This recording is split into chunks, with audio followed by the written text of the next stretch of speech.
முடிஞ்ச அளவுக்கு சுத்தம் பண்ணிட்டோம். அந்த கோபுரத்தை சுற்றி போக முடியல, ஏன்னா எல்லாமே சரிஞ்சு விழுந்துருச்சு.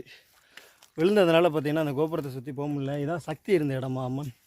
ஸோ அது சிவலிங்கம் இருக்கிற இடம். ஸோ அதை நம்ம சுத்தம் பண்ணிடலாம். இதை வந்து பண்ண முடியல, முழுக்க முழுக்க சுற்றுச்சுவர்கள் சரிஞ்சு விழுந்துருச்சு. ஐயா சொன்னார், ஐயா அதை நாங்கள் பண்ணிக்கிறோம், இதெல்லாம் நீங்கள் பண்ணுங்கள் அப்படின்ட்டு. முடிஞ்ச அளவுக்கு பண்ணும். செங்கொழுவிகள் கொட்டினதில் ஒரே கையில் 4 கொழுவி கட்டிடுச்சு. ஐயா சொல்கிறாரு, மேலே செங்கொழுவி இருக்கும்பா பார்த்து அப்படின்ட்டு.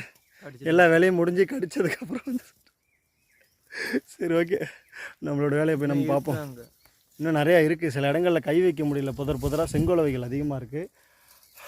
இந்த இடம் எங்கே இருக்குதுன்னு பார்த்தீங்கன்னா புதுக்கோட்டை மாவட்டம் கீழநெறிஞ்சூர் அங்கே தான் இருக்குது சிவன் கோயில். அதாவது இந்த ஊர் மக்களுக்கு இது எப்போ கட்டப்பட்டது, யாரால் கட்டப்பட்டது எதுவுமே தெரியல. இங்கே எந்த விதமான விவரங்களும் இல்லை. கண்டிப்பாக நம்ம போனதுக்கப்புறம் இந்த கோயிலை பற்றி ஃபுல்லாக விவரத்தை